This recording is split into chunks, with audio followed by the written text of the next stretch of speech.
So, ladies and gentlemen, this person needs no introduction, but I'm still going to introduce you to him. His name is Ksanati, and he is a brilliant astrologer, also student of Sanjay Rath, correct? Originally Vasant Lad, actually. Vasant Lad, okay. Yeah. And okay. And then probably Sanjay Rath. Yeah. And okay. And I also studied with Simon Chikoisky. Hey, my main man. Yeah.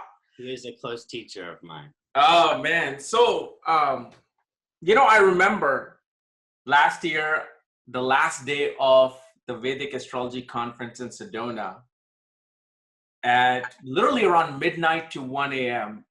And the 3 hours you, me, Togi, and this other gentleman spent in the middle of that open garden where you can see the starry night, you can see the constellation of Ardra, the Orion, and the stuff we were talking and the prediction we were making on each other.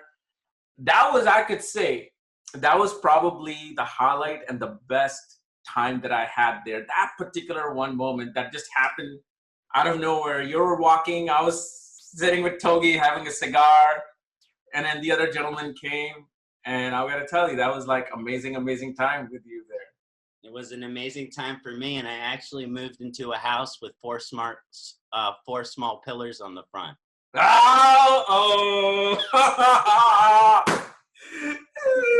prediction came true. Now you will see. You see what happens now that you moved into a house with pillars? It's going to strengthen your foundation with your life, profession, and it's going to pretty much have you rise. Cool. And we can pretty much see that too.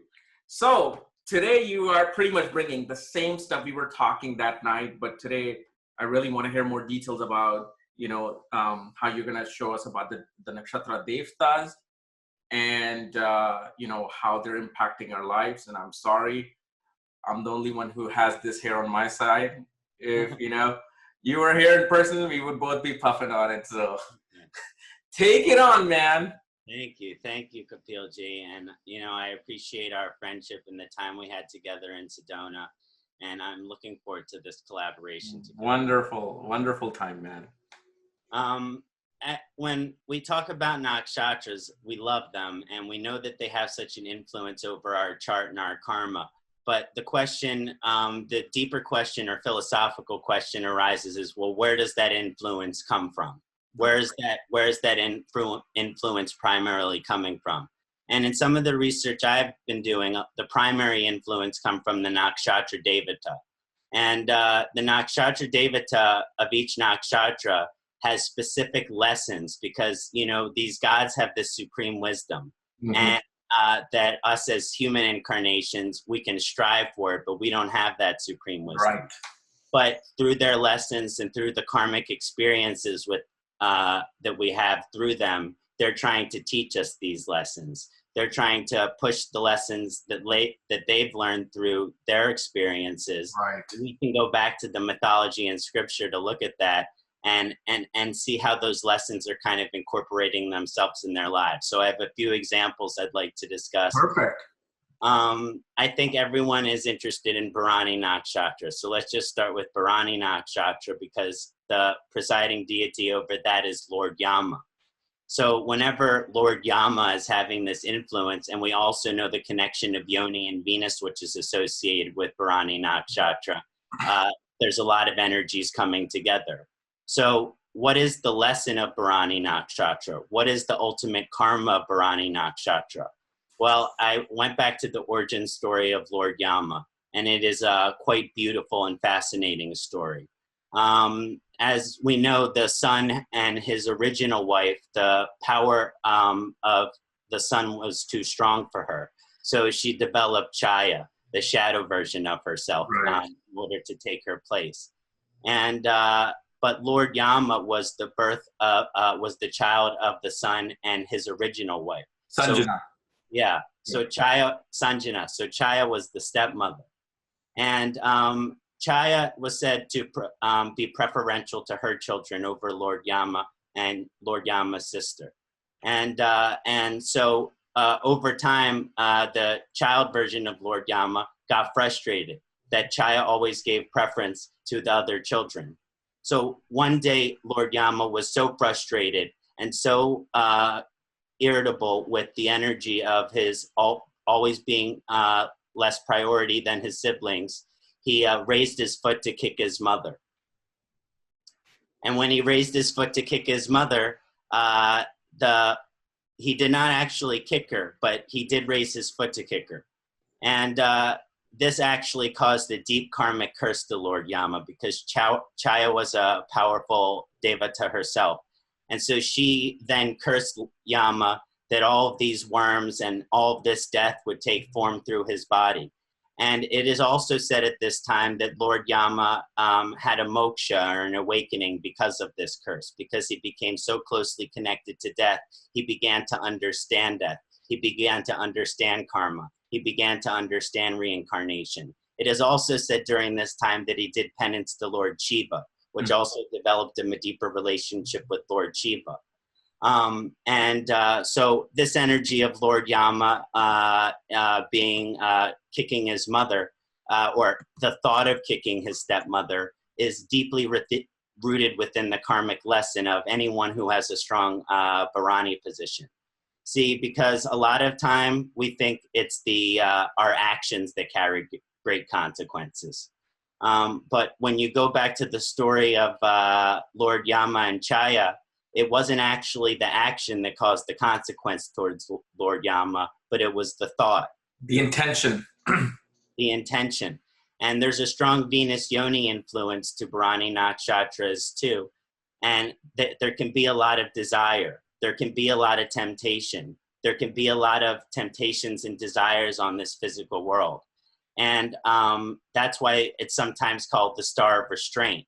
See, because had Lord Yama restrained from raising his foot, now eventually later he would go on this enlightenment process as a result of the curse. And when Sanjana returned back to the sun, immediately the son was told what had happened to Yama. And the son immediately said, "Oh my gosh, I can't believe this has happened to you, my son. And you shall forever be the one who is the king and the god over the death world, or the king of the death realm." And it was actually said that he was the deva of death, or the judger of souls. And the reason that Lord Yama was given the ability to be the judger of souls is because he was very unbiased. He had a very fair and unbiased approach. So that is the direct kind of judge that you want to have. You don't want to have a judge that is biased or approached. Right. So a lot of people with Bharani Nakshatra karma, they find themselves in situations where they're having thoughts or temptations that they know come with consequences. And if they act on those thoughts or consequences, there will be karmic repercussions, because Lord Yama is always looking down at you. Right. So because Lord Yama is always looking down at you, there's this sense that we're always being kind of self-analyzing. The most evolutionary Bharani energy is that we're kind of self-judging ourselves, so that we can be the highest moral and ethical potential that we can be. And it's called the star of restraint. Why? Because when we restrain our desires, it makes Lord Yama very happy. When we restrain our temptations, it makes Lord Yama very happy. When we choose a moral and ethical approach to something versus something that is sensory or physical in its desire, it makes Lord Yama very happy. And there's this deep development of morality and ethics for the higher evolution of the Bharani Nakshatra. And then on the other side of it, intense karmic retribution, as I like to call it, for people who don't go to the evolutionary energy of Bharani Nakshatra. I hope he's not watching me and my wife. Well, as long as she's your wife, it's fine. Okay, good. Because a lot A of lot of the, desires there. yeah, Lord Yama says that I feel that the desires with your wife are fine. Those fall within moral and ethical means. It's the desires that we have that are not out of the love that we have for our partner, Right. or the love that we have for our wife, but just our base physical, sensual, sexual desires. Right. And if we have that with someone with unconditionally love who we're committed to through marriage, there's nothing more beautiful than that. But a lot of the karmic retribution of Lord Yama and Bharani Nakshatra takes place when we are unbalanced in that way, which means we're having sexual relations without love. We are committing adultery. We are committing infidelity. And usually with people with strong positions in this Bharani Nakshatra, when those things happen, there is karmic consequences for those things because of Lord Yama kind of looking down over them over that. And there is this power of Apabharani Shakti, and this is a purification energy. So the combination of Bharani and Lord Yama, it wants to purify your soul so that it prepares you for moksha, so that it prepares you for death. But the only way to do that is kind of to restrain yourself from the material world, especially from all of the attachments that you have. It is said that for the most evolved Bharani Nakshatra native, that Lord Yama comes himself to greet you at your time of death and transport you to Svarga and Yamaloka, and then to Svarga on his water buffalo. But if you have a strong Bharani karma and you don't live a moral and ethical life, and you give in to all of your temptations, and you never try to practice any restraint in your life, then he'll send his Yamadutas. And the Yamadutas are his little angels that he will send to come escort you to Yamaloka, where you will be judged for all of your karmic actions. So again, a lot of karmic opportunities to either restrain ourselves and grow, or give into our weaknesses and pay for them, definitely show up between the connection of Bharani Nakshatra and Lord Yama being the presiding deity. So that's just the first example I wanted to share. I hope that was interesting. Oh, no, that was interesting. And if you do restrain yourself with strong Bharani Nakshatra, you should achieve romantic success. You should achieve material success if you can restrain these base desires. However, if you are constantly indulging in these base desires, you can't expect to be wealthy or have a happy marriage with Bharani Nakshatra having strong influence. You really need to have control over these sort of sensory temptations that we have. This is why I see a lot of Bharani Nakshatra people going to fields of law and dealing with policies and justice. And even I've done horoscopes of people who are judges with prominent Bharani. And that's when I realized, oh, they're Yama. They're there to judge, you know, the defendant of whatever case that they're trying to work with. Exactly. And who better to judge than the most fair of all devas? Yeah. Yep. He is a representation of fairness. And hopefully the judge and jury for every trial is fair, but it doesn't always turn out that way, does it? No. This is not the other world. This is not the Svargaloka. This is like straight up Rahuloka. So yeah. But ideally, anyone, especially someone who's judging our karma and a lifetime of action and intention, there's a reason that Lord Yama was given that position. And I think those that have strong Bharani Nakshatra, they should develop this strong devotional relationship with Lord Yama. And one of the things that's very interesting about Lord Yama is he's also a representation of death. But because of the Venus Yoni influence, that kind of pulls you into the material world. So there's also an evolutionary aspect I see through Lord Yama and his evolution, that it tries to help teach people not to have afraid of death. not to understand the reincarnation process, because that's kind of the supreme wisdom that comes from Lord Yama. And part of what we understand about that is that when it comes time for us to go, we don't get to take anything with us. We don't get to take any material things with us, and we don't get to take any of our relationships with us. Mm-hmm. So again, Lord Yama that's sometimes why there's difficult romantic karma associated with Bharani Nakshatra. It's because, well, you can have a happy relationship, but ultimately you have to know that there can't be attachment there, or it could cause disruption as well. Okay. Perfect. So there's another couple examples I have. I'm curious which one would sound more interesting to you.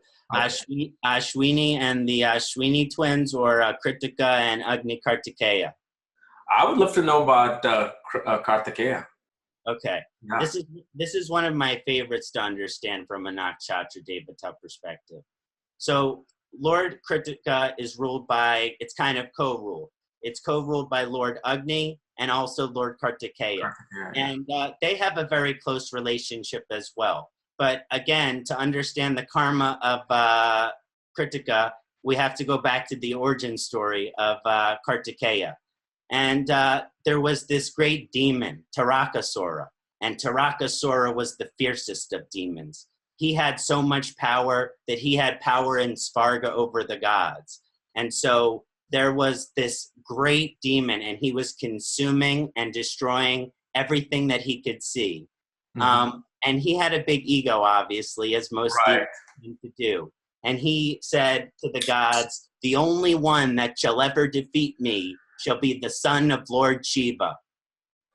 Because he had this egotistical, none of you that already exist can defeat me. Only the great Lord Son of Shiva can eventually defeat me. Now, this came from an ego, but actually what it turned into was a prophecy. And from this point on, Lord Shiva was always in deep meditation, so he couldn't be disturbed to procreate with Parvati. Now, any wife who wants to have children and their husband doesn't want to have children, that's going to be frustrating to the wife. That's important to remember on the backstory of this, is that Shiva did not want to have biological children with Parvati. And as you see, with all of the children that Shiva and Parvati had, none of them are truly biological in their nature. And this comes from this origin story of Kritika Nakshatra and Lord Kartikeya as well. So Lord Agni was said to be the only one who had the power to bear the Shukra of Shiva. That if anyone else tried to hold the Shukra of Shiva because of its power and everything, that it would completely destroy them. Almost like the power of the sun. And if it gets too close, if we get too close to it, we'll burn up from the heat. Yeah. So it's only the Lord of Fire, Lord Agni, which can contain the Shukra of Lord Shiva. So Agni goes over to Lord Shiva while he's meditating, and he throws his fire all over Lord Shiva. And Lord Shiva gets disturbed out of his meditation, and he says, Lord Agni, what do you want? You've disturbed me from my meditation. He says, we need your seed. We need your seed, Lord Shiva. We need your seed because there's this great demon, and the only way to destroy the demon is if you have a son. And so Shiva says, okay, I get it. Here's my seed. I'm going back into meditation. So he gives Lord Agni the seed, and Shiva goes back into meditation. Now you can imagine this is all frustrating Parvati. She's sitting there. She says, I'm capable of having your child. Exactly. And, meanwhile, let's go right now the back. Come on, Shiva. Meanwhile, Lord Agni's there holding on to the seed, and he still has to figure out what to do with it. So back on Earth, there's the Saptarishis. And these are the seven, and the Saptarishis were the seven greatest rishis on Earth at that time. They had the divine knowledge of a higher yuga at that time. And so we can think of them having supreme knowledge, even though they had taken physical form as human beings. And behind every great man is an even greater woman. And the 7 Saptarishis had 7 wives, and they were called the Kritikas. And these 7 Kritikas, because of the divine relationship between them and the Saptarishis, Lord Agni thought it fit that perhaps all of them could share the seed of Lord Shiva together. There's actually a small addendum in the scriptures which says that first Lord Agni tried to give the seed to his devotees, and they immediately vomited it back to Lord Agni. So even the devotees of Lord Agni could not even consume the seed of Shiva. So he thought that the wife of the Saptarishis, the Kritikas, would be the best position, and so he spread the seed equally. Well, first he said, "Would all of you like to become the father of the son, the mother of Lord Shiva's son?" And there's some different discussions here, but only 6 of them agreed. And because Parvati wanted to be a part of this process as well. She's sitting there in heaven, and now she finds out that not only is she not going to have physical birth with her children, but that Lord Agni has shared her seed with 6 other women, the seed of her husband with 6 other women. Okay. So upon this story, they atop of the mountain, the womb of Lord Kartikeya begins to form. And they also call him Murugan because he has 6 heads. Mm-hmm. Because he has 6 biological mothers. And he said that he had to feed on the breast of all 6 breasts. And one of the most interesting things about this story as well is that he went from being a baby into a full-grown adult in probably what we would understand as a few months' time. Wow.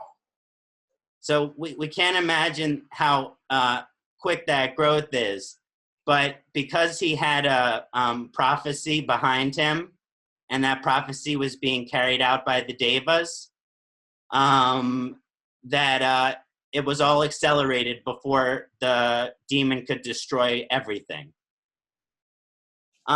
But Parvati came down to earth to nourish Lord Murugan as well, and became the adopted 7th mother. Okay. So again, Parvati comes back into the story, the true wife of Lord Shiva, as being the adopted mother of Kartikeya. So as soon as Kartikeya becomes a teenager, he realizes that he's the fiercest warrior that has ever existed. And he realizes that as soon as he's ready, his destiny is to defeat this demon. Wait, what age did he realize that? When he's a teenager, or a specific number? I let me see if I have a specific number here. I wonder if it's 14. It was around it was around 13, 14 because I Okay, believe, you know why I said that? Because the Pushkara Bhaga degree, not just Pushkara Navamsha, Pushkara Bhaga degree is in 14th degree of Kritika Nakshatra, which makes a person invincible. right. And the one who had it was Bill Clinton. Right. So he quickly, as a teenager, actually fulfilled his destiny, and he immediately went and destroyed the Demon Taraka. And it wasn't even a battle. Basically, Taraka knew that his fate had come, and that he had his existence, and he was about to be destroyed. And so he was instantly slain by Lord Kartikeya. But Lord Kartikeya was capable of slaying anyone, but at the same time, the demon knew that it was his destiny, as he had prophesied many years before. Right. And so this story gets deeply into the karma of people who have Kritika Nakshatra. And I don't know if you have any Kritika positions, but my Jupiter's in Kritika Nakshatra. Okay. So I definitely have a strong in the fourth house. So definitely a strong Kritika position there. And the thing is a lot of times when we think about the story, we think about Agni, we think about Shiva, and we think about Kartikeya, the Saptarishis, the Kritikas, and we think about all of the devas associated with it. But one of the biggest parts of that story is the Demon Taraka. And so actually people who are born with strong energy in Kritika Nakshatra, they have a choice of which they want to become. They can either become the demon Taraka or Lord Kartikeya. Okay. And this comes from both of them having a strong influence, as even though the Devata, the demon Asura, is also having a strong influence over the karma of the Kritika Nakshatra. And see, Kritika natives, they have these great prophecies to fulfill, right? On one side of it, you have Lord Kartikeya's prophecy, which is he was the only one who could slay this demon, and he had to be the son of Lord Shiva. And oh my gosh, how much work did it take to get there? Right. So people with strong energy in Kritika Nakshatra, I actually believe that they have very big shoes to fill. And this actually is connected to ancestral karma, because obviously Lord Kartikeya has ancestral karma with Lord Shiva. So people born with strong positions in Kritika Nakshatra, they have large ancestral shoes, which they have to fill. But always there is this prophecy. Always there is this greater aspect, which is showing up to kind of pull us to our greatest potential. And that's because Lord Kartikeya, he had this prophecy in which he had to reach his full potential. And as soon as he had slain the demon, he was called Skanda, the Lord Chief of Lord Shiva's army. I have like dominant Kritika in a divisional chart, not the birth chart, but that's very powerful. I wanted to know, how did your Jupiter Kritika played out in your life? So, being in the fourth house, which is the house of home, so there's a lot of association with my family. So my grandmother was a Supreme Court justice. Okay. Both my parents, lawyers and leaders of organizations. And my grandfather was also started his own, he was born in a very difficult position, but came to wealth through very hard work and everything. So when it came time for me to kind of experience some Kritika karma in my family, it's that my family has been working so hard to kind of, find balance here in the material world that I have to carry that on. Okay. Any themes of like adoptions or fostering playing out? Sure. My mother was adopted. Okay, there you go. It definitely shows that. And I actually have a strong connection with my biological grandfather. Okay. Which is very interesting. And also, is it like your mom or someone in your home loves to put like extra butter or ghee or oil in everything that they want to eat? Well, that's just me. That's just you. Okay, that's you. Okay. And like, there's also this love for, with Kritika's love for like cooking with fire. Exactly. Like not like gas fire, like they want to do barbecue. They want to do like bonfire. They want to like, they love the cooking and cutting part with cooking out in nature, pretty much. Yeah, definitely. And that could be associated with Lord Agni. Mm-hmm.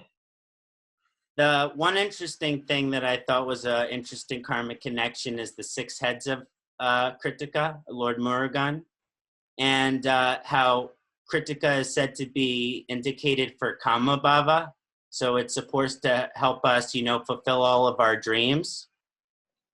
But when Lord Kartikeya got the milk from one of his mothers, he just wanted the milk from the next mother. So one of the reasons why I say, you know, they have big shoes to fill and everything like that is because as soon as one of the heads, which is one of the dreams that you have, which is one of the aspects of your desires, is satisfied, well, then comes the next head. Okay. Until all 6 heads are satisfied. So usually there are many layers of desire and kama fulfillment which come up with Kritika Nakshatra as well. So, you know, they're so on the positive side, you know, there's Kartikeya, which was there to protect the world. So his desire was to kind of, and his dharma was to be the protector of the world. On the other hand, Lord Taraka's dharma was not that. It was quite opposing for that. It was for dominance and destruction. And so one thing that you do see with people who don't have a lot of evolution or haven't focused on growing in their relationship with Agni, Kartikeya, and Kritika Nakshatra, they kind of fall towards the Demon Taraka, and they can have ego stuff. They can have a desire to dominate. They can have a desire to destroy. They can have a desire for power. And there's always these indications for power, prestige, and reputation, and the desire of all of those things for Kritika Nakshatra. But the question is, are you Lord Kartikeya, the person who steps into your prophecy and fulfills it selfly without ego, or someone who just uses that power to get whatever they want? Right. So I do find sometimes with Kritika people, they can really get whatever they want, but it's really best when they push that energy in a selfless direction towards trying to help the world and make the world a better place and everything like that. Now, you want to see something beautiful. You talked about Kartikeya and that Rakshasa. You talked about protecting people. You talked about fighting for the right thing, but also one desire after the other, wanting to live that big, lavish life. Directly opposite to Kritika is Vishaka, where the Vishaka splits Indra and Indragni, where especially the split that you see, because Kritika is about cutting, Vishaka can give somebody, like, for example, schizophrenia, mood swings, okay, like bipolar disorder, where one side is Indra, the other is this Rakshasa. On the Kritika side, one is Kartikeya, the other one is the demon, the Rakshasa. Yeah. So it's amazing how just by learning about one nakshatra, you can see the opposite working on the very other side. Definitely. And when you get into that energy of Indra Deva and Vishaka Nakshatra, well, we think of the winds and the storms and the rains and all of these things. Yeah. And it's generally what puts out the fire. Exactly. What puts out the fire. The directly opposite is the solution to the fire. Yeah. You know, so that's if the fire gets too strong, which we can think of as the ego, sometimes Kritika can be in the nice balance with that, and we know it's associated with the lower caste. Right. While the Kritika Nakshatra vibration, it's the Brahmin caste. So also directly opposite of the Brahmin caste nakshatra is the butcher caste nakshatra. It's the butcher caste nakshatra. Yeah, absolutely. Yeah, very interesting. Yeah. So I just have one more example that I'd like to share. This one has to do with the Ashwini nakshatra. And a lot of times Ashwini, it can go into a positive direction, or as you can see with all of these nakshatras, the devas are trying to teach us these lessons. The devas are trying to influence these karmas. Do we always get the message? No. Do we always learn and see the divine messages that the devas are trying to teach us? Hopefully, if we have strong sadhana and live a spiritual life, yes. But in generally, sometimes we miss the cues, and that's part of being a human being here on earth. Right. So as we get into Ashwini Nakshatra, the devas, the Ashwini Kumars. Now, the Ashwini Kumars were born as kind of demigods. They are the son of Saranya. Saranyaji was unable to bear the intensity. And so she turned herself, went far off and turned herself into the form of a horse. And when the sun found her, after she had taken the form of the horse, the sun had taken and made love to the horse-human form of her. And this gave birth to the divine Ashwini twins. But at this point, Sanjana had been on Earth for some time, and she had developed some human-like qualities from her time on Earth. So not that the Ashwini twins weren't born with divinity.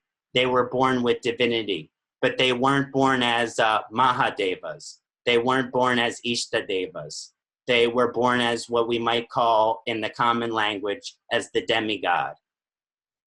Oh. And which is a strong position and has a strong spiritual hierarchy, but it goes deep into their story that they were not content with that.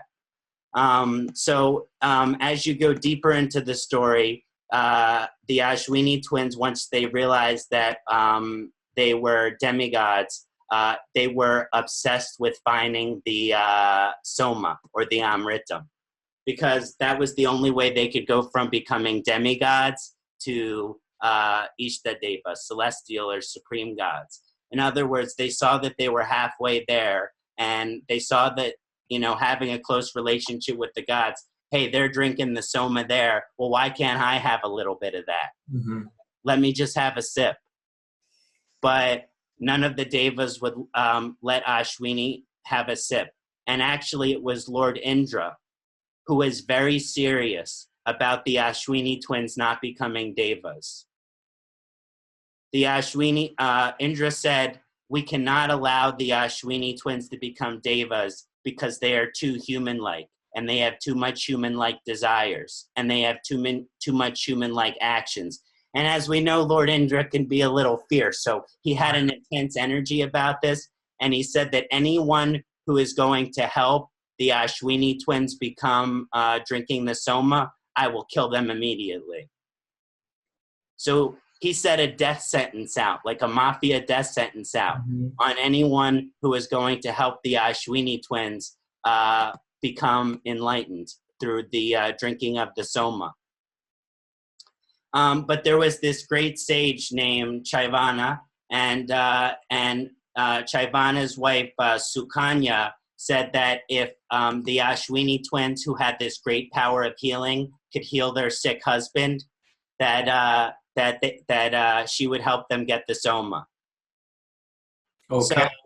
So immediately they take this great sage to the body of water. They engross him in this healing energy, and immediately he is healed. And so at this point, it was told to them in their seeking of enlightenment, it was a catch-22, because as soon as they healed the person, they didn't really get the information they were seeking. All that the wife and the sage told them is that you're going in the right direction, and that the only way for you to become completely enlightened is to drink the Soma. But they actually didn't tell them where it was or how to get it or how to do it or anything. So it just kept them searching longer and longer. And so they journeyed for a very long time, trying to find someone who was going to perform this traditional Soma ceremony for them, and take the risk of getting their head cut off by Lord Indra. So they finally find someone, not a priest, but the son of a priest who learned from his father. And they convinced this great son of a priest that if he is willing to, perform the Soma ceremony for them, that they'll make a second head for him and repair it as soon as the first one is destroyed. So, the Ashwini twins, they have this magical, creative medical ability. So what they do is they create a fake head. And then they take the real head off of the priest, and they put it in a sterile medical situation so it can maintain, and connect the fake head to the body of the priest's son. Then the priest's son performs the ceremony, and the Ashwini twins achieve their ultimate realization of complete moksha realization and mahasamadhi. But what's an important element is how much deception it took in order for them to get to that place. To get to that, yeah. It's a big element in the karmic element. They did get what they want, and as soon as the head was cut off by Lord Indra, they did in fact repair the head and the priest was fine. So they did stay true to their commitment. And obviously Lord Indra said, it's out of my hands now. You can't change a deva back once it becomes a deva.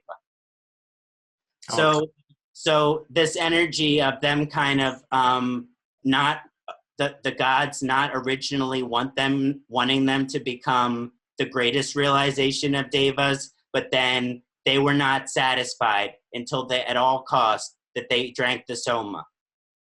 Okay. And we know Ashwini is ruled by Ketu, and Ketu has a similar energy, which is associated with this desire for moksha and ultimate realization and mahasamadhi. And so a lot of that symbolization can be seen there as in a higher evolution with Ashwini karma, wanting to achieve a state of pure divinity. And I don't think there's anything wrong with that. In other words, the desire that the Ashwini twins had, there's nothing wrong with that desire. But the gods did try to make it on hard as them as possible. I mean, look at the story, like Ketu's a headless graha. And they dealt in the very end, taking the head off, putting the head back on. So exactly. You see how that played out. Yeah. 100%. 100%. And so there is this desire for moksha associated with Ashwini karma. But on a deeper level, no matter what kind of great position of power that you were born into with Ashwini karma, and we know this is in an Aries sign as well, that you'll desire for a higher position of power. Yes. And there are certain people with strong positions in Ashwini that choose power over healing. That is so true. I was going to say that in my analysis. I've seen more businessmen and entrepreneurs than actually healers. Yeah. They want to be in this powerful position. It's not just about like herbs and healing. I mean, in real practical analysis, when you do it and when you go wrong, you're like, whoa, what's happening here? Then you realize that no, they actually like being business people. And of course, the whole chart becomes a yoga itself, all the grahas that contribute to that. But that's interesting what you just said. 100% agree with that. And just to even add on to that, they have the power of Shidra via Pani Shakti, which means they can quickly transform and change pretty much anything that they want to. And that gives them an incredible ability to heal if you want to heal. But if you want to change the mind of somebody else, if you want to change the heart of somebody else, and Ashwini is in a good position, you can change the mind, the thoughts of anybody else. And as we know, there are some great tyrants and people who committed mass genocide that had strong positions in Ashwini Nakshatra. Exactly. And then here's the thing, like we think that Ashwin twins is about healers and they're doing the great things, but what you don't realize, it's a twin energy where you actually will see some Ashwini people become pranksters. They pull pranks on people, doing fake things on people to get attention and to gain power. Like on YouTube, you see so many prank videos. And I kind of see some of them who had their birth available, Ashwin was playing out. And then the other thing that I also noticed with what you said, they had to go far away to find somebody. With Ashwini people, especially with their ascendant nakshatra being Ashwini, I've always seen these people, they go far lands to find their spouse, and they had to go through many, many people, dating relationships before they found the real person who can fulfill that desire of unionship and relationship. So, because obviously opposite to Ashwini would be Chitra and Swati. And so Swati is about far wind, like wanting to just spread as far as possible. And it's also about herbs, Swati. So how the direct correlation plays on. And if you notice from Aries, the seventh house is the furthest point away. So that means they had to travel far to meet their spouse. Yeah. 100%. That makes Yeah. 100% sense. I guess the last thing I want to say is about the Ashwini and a strong Ashwini position is you're willing to do whatever it takes to get to your goal, Yes. to your desire, to get to what you want. Now, if your goal or direction is in a position of healing, and this is a very good position for an Ayurvedic practitioner, Yes. an Ayurvedic doctor, if you do put your position, your energy in that direction, then you will accomplish that goal of being able to heal someone.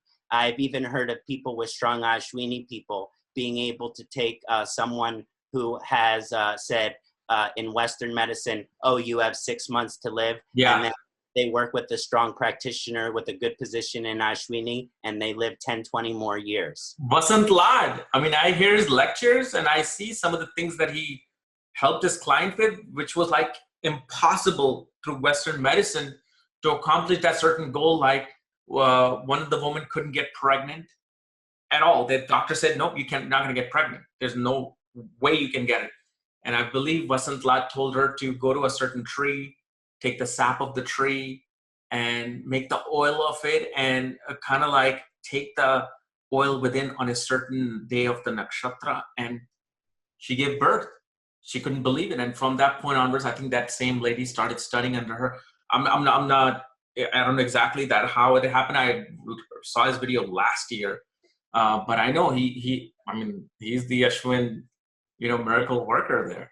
100% Ashwini people in their highest evolution, they can put their hand on your head and heal your whole illness. Yes.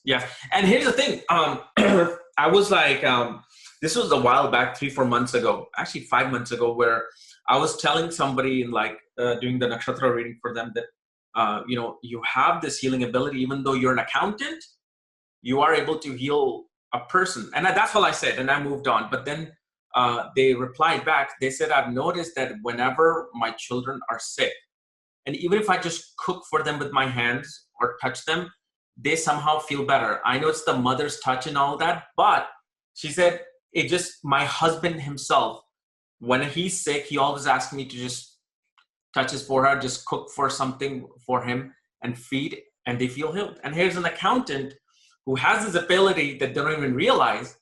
They have the capacity, miraculously, having their family members recover fast. Right, and it's like, if that person truly understood the fullness of that message, that would be like receiving the lesson that the God is trying to teach us. Right. And just the difficult side of Ashwini Nakshatra in terms of getting anything you want. If you want power, if you want control, if you want to manipulate someone, then through the origin story and mythology of the Ashwini twin story, you also have the power to do that as well. Yeah. So I say with people in Ashwini that they have this healing potential, but they can either be a healer or a sorcerer. And even if they do choose a life of a business, they can either choose to give a certain percentage of their money to charity, have full morality and ethics within their business practice, business ethics being a key portion of it, which would make for a fine Ashwini position.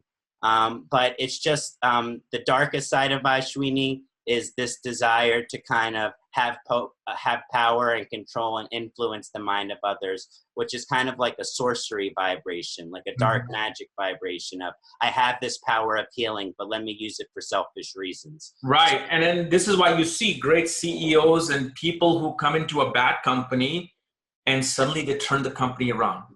Suddenly, miraculously, everything occurs. I don't know if Steve Jobs had his Mars in Ashwini, because I know his Sun Mars are in Libra Aries axis, but this is why this is why all this actually I've seen, even people who think they can't do business. I'm like, you have never sold anything in your life? Try selling something. Just anything to anyone at your workplace. And Steve Jobs does have Mars in Ashwini. Okay. He came and he just completely turned things. He became this miracle. He was like, it was like a spiritual, Apple was literally like a spiritual organization. People looked at it as something higher and divine. It wasn't a corporation, it was a culture. Yeah. it created. It was this, people feel better by having an Apple product back when he was, and as soon as he went down, now Apple is just like going down, down, down, down, down. And Mars is one of the best planets for Ashwini because it enters Mula Trikona position there. Exactly. Mula Trikona position of that. So you come into a place and you bring exactly what they need. Yeah, exactly. You know? Yep. So, I mean, did you have more to give us with the Ashwini? Or? I mean, with the Ashwini, that was probably what I wanted to focus on, but I also have some remedies to discuss for Ashwini, Bharani, Kritika, but I don't, whatever you want to talk about, but just with some remedy for Ashwini Nakshatra, that it's important that we honor the father Surya Deva, so that there is a direct relationship between Ashwini and Surya. So I suggest working with sun mantra and doing sun salutations, but also Ashwini karma. If we want to improve our karma, turn ourselves into from a sorcerer into a healer. Guess what? There's one really easy way to do that. Study one of the Vedic spiritual sciences, which includes Ayurveda, Jyotish, Yoga, and Vastu. 4 of the primary ones that come to mind. If you feel you have Ashwini karma and you want to move it into a more healing direction, just study one of those Vedic sciences, and it should happen naturally. Ashwini has a strong Pitta influence to the person. So obviously sometimes they have to have a Pitta pacifying diet. If Ashwini is in a strong position in the 6th house or 8th house, they have to deal with certain Pitta type health issues, maybe blood, maybe skin, maybe liver. But Ashwini, because of the path of healing, usually they'll find some interesting method, probably natural method, in order to heal themselves, and might want to become a healer themselves after that. Yeah. And the 2 things that I've also seen as a remedial thing, one is to grow plants in their backyard. Not just herbs, just grow plants, a garden. And number 2, very simple, go to a barn and just stand next to a horse. Spend time near horses. Even if you never cared for horses or liked horses, if you just stand near horses, maybe let's say once a month even, you will see how just being in that area, you will feel yourself kind of like rejuvenating, like the energy coming in them, like, a horsepower. So if they just stand next to a live, because that concept of dhatu mula jiva. So if they went to the jiva, the actual living, embodiment of Ashwini, they can get energy quickly. If they are depressed, if they're lethargic, because I've done these kind of remedies type precautions just in the last 6 months actually, and people have like, actually you were right. Within like the same day, they felt just energetic, like they were just ready to work like a horse. Exactly. And I've even seen people with strong positions in Ashwini. They're horse drivers. They have horse stables. They're horse owners, because it just generally increases their quality of life to have good relationship. I did a chart of a horse veterinarian, 3 planets in Ashwini. So I'm like, well, there you go. I don't need to say anything else for the reading. You're doing your thing, Yeah. I really liked also how you mentioned the twin energy of Ashwini, and how like one side of it's Dharma, which is their power to heal, and then the other side of it is moksha, that they were so bent on finding their Amritam. Right. So I think just as a lifestyle remedy for people with Ashwini is to understand that yes, the ultimate goal might be moksha or mahasamadhi or whatever you're trying to achieve, but to be grateful for what you already have, and to, with determination, just try to fulfill your dharma, and not always be so focused on reaching the destination, but a little bit more of an energy and just trying to enjoy the journey of it all. Yeah. Beautiful. And what about Bharani? For Bharani Nakshatra, some remedies that I would like to discuss. So it's important that we do ritual and puja directly to Sri Yama. It's funny. I have, you know how I have these statues of Ketu here and all that? I have a statue of Yama downstairs. Yeah. And I'm telling you, people are scared of Yama. The moment we got a Yama statue recommended by one of our close friends, man, it was just amazing, beautiful energy in the home. I have a Yama statue. I make offerings to it every day. Yes. And I find that it pushes me to be my better self. Yes. Yes. It's like the Yama's statues have brought like organization within the home. Because I was like, Yama in the home. Okay. Well, I'm like, no, I trust this person. And once I got it, I'm like, man, absolutely Yama all the way. One of my favorite remedies for Bharani Nakshatra is that people with strong position there, they should study the law of karma. Okay. They should study reincarnation theory. And they should come to understand the law of karma and reincarnation theory and take faith and belief in that and not be skeptical or doubt it in any way. If you can take faith in reincarnation and karma, then all of your fear of death disappears, and maybe Lord Yama will come on his own on his water buffalo to come see you, if you're blessed enough. But if you're afraid of dying, he's just going to send his little angels. So it's important that we study reincarnation and karma so that we don't fear death at the time that it comes for time to us to pass. Now, this concept that you said about Yama actually coming and taking you, is this only for Bharani people, or can anybody without this nakshatra desire to have that Yama come and take them? It's definitely not just for Bharani Nakshatra natives, but every human being on this earth, because Lord Yama, we do all have to meet him in the process of our reincarnation.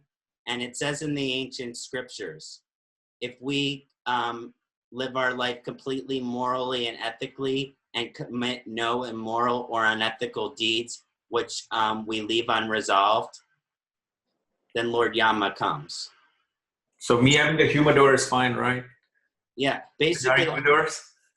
Humidor is fine. All you have to do is resolve your unsettled karma, and I believe your Lord Yama will come himself. All right. Can't wait. But one thing that is also a lifestyle improvement is we remember how Lord Yama reached his foot to kick his mother and didn't even kick his mother, but was cursed anyway. And so we have to understand what's called the butterfly effect. It's also called the domino effect. And that's not that every action has great consequences and repercussions. That should be obvious to every human being.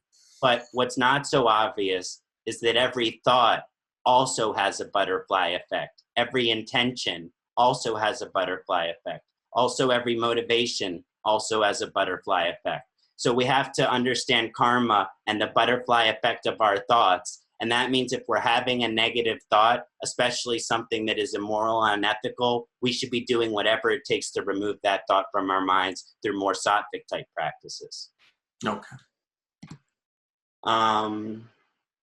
Oh yeah, there's one more thing which I like to say with Bharani Nakshatra, and this is actually a quote that my dad gave me when I was very young, and it has stuck with me, and it's deep within the Bharani Nakshatra karma through Lord Yama, is that the road to hell is paved with good intentions. Okay. That means that sometimes our thoughts, we can have good intentions behind them, but when it plays out, it causes great suffering in other people's lives, even though we had good intentions. And even though we had good intentions and everything, we still have to pay for the karmic consequence of what happened, even though we had the best of intentions. Right. So just like we have to think of our thoughts and try to control our thoughts, that we have to understand that no matter what our intention is, we have to pay for the consequence of our action. Okay, beautiful. And what about Kritika? And for Kritika remedies, these are always really exciting. Do barbecue. What's that? I said do a barbecue. Definitely do a fire ceremony, puja to Lord Agni, any burning of firewood, any direct communion or connection with fire, such as the homa, this is highly indicated for remedy. One of the best remedies for Kritika is homa. Also direct honors and pujas Sri Kartikeya, Lord Murugan, and it's a purification energy. So we have to remove all of the ignorance from our life so we don't become like the Demon Taraka. And and the thing is we saw that that kind of duality between Taraka and Kartikeya. So we do have big shoes to fill and a strong destiny to set into, and all of this ancestral karma which is brought with us, which we must fulfill, which is Kritika Nakshatra. But we can Lord Kartikeya, we can step into that prophecy without ego and fulfill our dharma, or we can fall to the Demon Taraka. So it's always good to be humble with Kritika Nakshatra. The best remedy for Kritika Nakshatra is to be humble. Even though you might have some great destiny, even though you might have this really important thing that you feel that you have to fulfill or everything like that. Be calm about it. Be chill about it. Be humble about it. Don't let it feed your ego. I think that's a good remedy for Kritika Nakshatra because of the Rakasha effect of that. Okay. And the last thing I also want to say is the 6 heads. So that means that you fulfill one aspect of your karma, don't become complacent because you have 5 more hungry heads. And until you satisfy all 6 of your hungry heads and fulfill all of your aspects of karma, then you will still be hungry for more. So just because one head is filled, then you begin to say, I'm full, I'm full, I'm full. But there are still 5 more heads to feed. And it's in Aries, which is a very progressive energy. So that means as soon as you fill one head, instead of sitting on the couch, look for difficult position in the 4th house for that. But instead of sitting on the couch, what's the next head that I need to fill? I reached this level of my growth. What's the next level of my growth? What's my next level into my growth? Until karma is completely satisfied. And only then, I think, can we truly focus on moksha when we have such a strong Kritika position. Okay. And the last thing I wanted to mention is the Dadana Shakti power of Kritika Nakshatra. And this is to utilizing our spiritual gift of purification. So this means that one of the best remedies, because the fire represents purification, but purification means all impurities have to be removed. So there is a strong remedial aspect, which is what are my impurities as a person? What are, and it said to cut away, to destroy the impurities. So if you know what your impurities are and you have a strong Kritika Nakshatra position, you can actually cut it away pretty quickly. So let's say that there's a cigarette smoker and he's addicted to cigarettes. Well, if you decide to apply this power of Dadana Shakti, you can quit cigarettes right away if you want to. And it might take someone else a lot longer to quit cigarettes than it did the person with Kritika Nakshatra. So as soon as they're willing to purify, they do purify very quickly. So actually, if they drink alcohol and stuff like that, it moves through their body very quickly. And they're sensitive to all substances because constantly their body is trying to naturally purify itself. So they're kind of permanently in a detox process. Okay.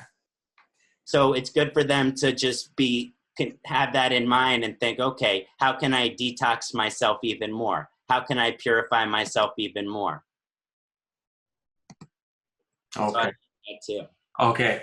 Now, one of the things that I wanted to ask you, this last thing, is when you're studying planets in nakshatras, how are you applying, let's say, for example, you take Kritika, and let's say how would you judge that Kritika with Saturn being there versus Venus being there versus Mercury being there? How do you discern what that Kritika energy is bringing in a different planet?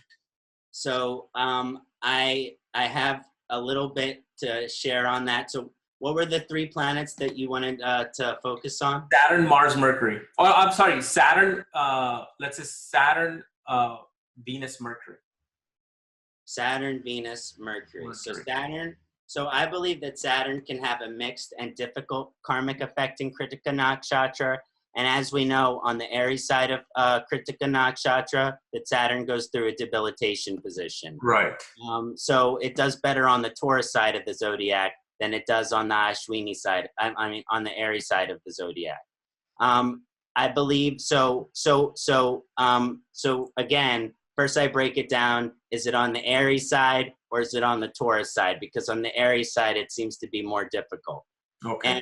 And then I think of how on a positive side, it can help a person be very determined and courageous because they have to deal with all of these adversities in their life, and it can make them someone determined.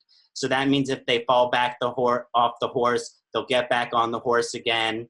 But in the Aries side, if it's on the Aries side, there's even some positives there, even though it's debilitated. Because Saturn and Aries make someone very strong-willed. It creates a very strong will for an individual. And they will keep on trying and trying to obtain their goal. It doesn't matter what adversity is there. Because Saturn shows that, okay, they know how to deal with adversity. They're gonna try. This is why it's exalted at the 20th degree in the Navamsha. Mm-hmm. Shows through hardship, you really do come out as the victorious one. Exactly. I always say the grass is greener on the other side. Yeah. Yeah. Now, on the Taurus side of Saturn in Kritika, I think it's positive for, material prosperity and success, but they have to put in their dues. They have to put in their efforts. They have to put in their time and energy. So I do think there's some positive stuff that happens when the Shani is in Kritika, but we do have to talk about the difficult stuff too. And it can be extremely difficult position. They can struggle with such intense adversity that they may feel that adversity that they can't overcome or defeat it. That actually they don't want to get back on the horse. Okay. This tends to happen more on the Aries side, and it shows that actually traumatic events can happen in their life that make it very hard to feel whole again after that because of a great amount of grief that they might cause in the person's life and things like that. So that can be very difficult. So they have to overcome these challenges or be defeated by them. So we can think of someone like a heroin addiction. If you're addicted to heroin, you can't just use a little bit of heroin. You have to either die from heroin or be sober from it for the rest of your life. Right. So it shows that either you overcome it or it could kill you, especially when Saturn is in Aries side of Kritika. Over certain periods of the life, especially when the person goes through their Saturn return or Sati Sati or Saturn Mahadasha, these are make or break periods for the life of the person, where either they overcome the adversity or they go into a really, really, really dark period. On Aries, they can be exhaustion and feel defeated from adversity. And they can even take a victimized role, which is woe is me, poor me, oh sad me, all of those type of vibrations. And on the Taurus side, they're vulnerable to hoarding, which means holding on to material things, obsessiveness, holding on to your addictions, attachments, and possessions. So looking at Saturn, I definitely see more difficult energy coming from Saturn in Kritika Nakshatra, but it's definitely more difficult on the Aries side than it is on the Taurus side. But at the same time, there's positives and negatives to both, I feel like. Now, what about if Mercury was in that situation of Kritika? Yeah. So you have to look at Mercury's relationship with the sun here. And how the Mercury's relationship with the sun is that sometimes it does really well, and other times it can become very hot and combust. So on the Aries side, there can be some potential challenge, and it also does act a little more gracefully on the Taurus side. Okay. But I said gracefully, not better. I see. So on the positive side, Mercury in Kritika makes people very brilliant and have powerful expression. They are gifted writers, speakers, teachers, Mercury and Kritika people, they influence others with their speaking and their writing, so you can easily influence people. They reach high success in whatever fields they study. And if it's on the Aries side, they have a deep impact on others with their expressions. And it's like, if they talk to you, they'll leave their imprint on you with what they say. You'll be thinking about what they said for the next 12 hours, this one little thing that they said that keeps sticking around in your head. Mm-hmm. Now, on the Taurus side, I feel it's more poetic. It's more graceful. There's more creative potential. And so they do well in art. They do well in art education and more creative fields there. There are some problems for Mercury and Kritika because, as we mentioned, Mercury can become combust. And so it can be brash, arrogant, and blunt, especially on the Aries side, because Mercury being in a Mars sign. That's not always a bad thing, to say it how it is. Yeah. But sometimes saying how it is, if you're a sensitive person, you could hurt their feelings by accident. Right. And it also tends to push your thoughts and opinions onto other people. So Mercury and Kritika, you're kind of like, I think this way, so you should think this way. So you got to be careful about that vibration. So it can rub someone the wrong way when you're listening to them, if they have Mercury and Kritika. And also the Mercury and Kritika people can get very angry, irritated, pissed off when people don't listen to them. So they can get very easily frustrated when they're not being listened to. Or they feel that they're being misunderstood. On Taurus, they, because Mercury being in a Taurus sign and with Kritika, there's very powerful energy associated with speech, but because of the Taurus vibration, they speak more slowly, and they tend to have more attachment. When Mercury is in Kritika on the Taurus side, I've seen them be very nostalgic, like attached to their memories about things. They can be attached to their pursuit of knowledge, which I call permanent student syndrome. And I think, you and I probably have that too. Yeah. And it's not a bad thing. And they also have an affinity for technology, but they can be a little bit attached to technology. Maybe they spend too much time on the computer. So that's kind of how I feel that, and generally, it's really good for expressing yourself and having an impact and influence on other people. But sometimes the way that it comes out, certain people, it's hard for them to hear it that way. Right. Okay. And what about if Venus was in Kritika? When Venus is in Kritika, I don't think it's that comfortable because it is with Surya-Venus relationship. And then on the Aries side of Kritika, the Venus aspect can cause challenges. So Kritika makes a person very potent and virile with Venus in Kritika. That means you're going to have fertility. So if you're a man with Venus in Kritika, your ojas is strong. And if you're a woman with Venus in Kritika, your fertility should be strong. So I don't think people with strong positions here usually have problems with having kids. Okay. So it's a really good position for that because it increases testosterone and testosterone in the man's body and estrogen within the woman's body, which are both very good for the reproductive energies. But obviously, that can make a person feel very sexual as well. Yeah. So they have to, be potent with that. But they also have an enthusiasm for romance. It creates kind of an enthusiasm for romance when I see the Venus in Kritika. It's good for creativity. It's good for art, music, and entertainment. And they do often achieve success in the material world. They do fill the material ancestral karmic shoes of their ancestors. On the Aries side of Venus in Kritika, the person can be very attractive, they can be magnetic, and they can gain great power and reputation. But when Venus is in Kritika on the Taurus side, then Venus becomes in its natural sign. So it begins to get more bala. And as it begets this more bala, it has an incredible potential to reach even higher positions of status in the world. This is where you could see famousness, great fame, great reputation, great recognition, and the financial associations that might come along with that. So this is a good position for celebrity or star status, as it's called, especially on the Taurus side. And it tends to do very well on the Taurus side in terms of kind of everything that stepping into those big shoes, but being able to do it in a comfortable way. Like especially I see with Venus Kritika, investment bankers, Yeah. and like people in financial, like dealing with money. Exactly.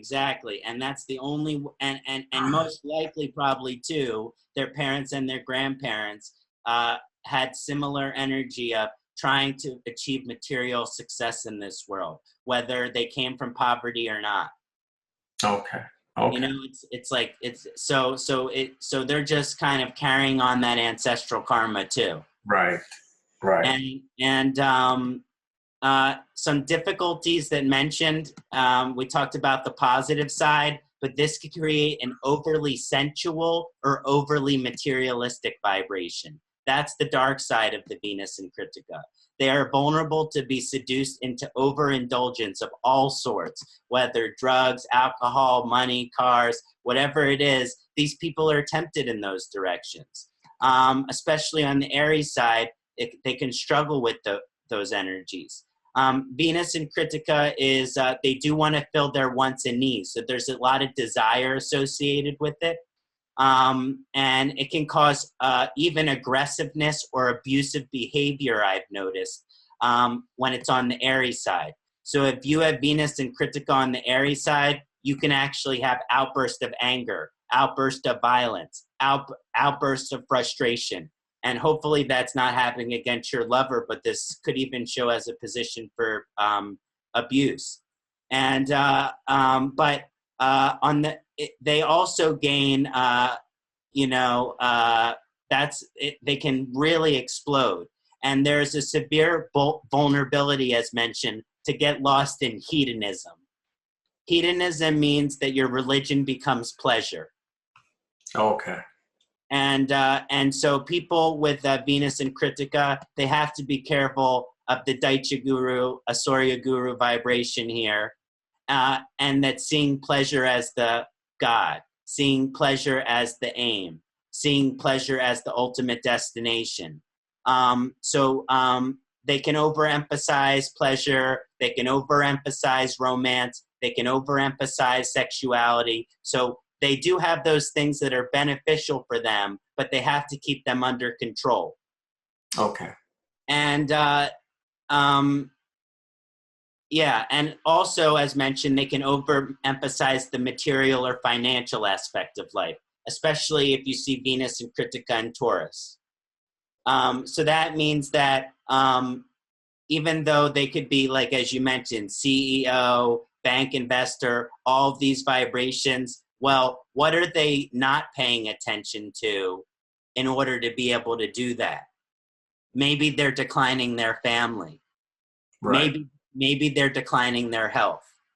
Maybe they're declining their spirituality. So that's something to be careful about, I think, when Venus is in Kritika, is like, yes, I have to achieve this material and financial balance in the world, but I can't sacrifice things that are more important for that.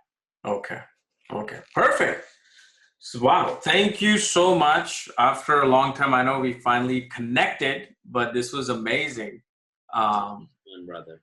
Absolutely. I mean, of course, this is going to be start of a long journey together. So thank you so much for coming on my channel.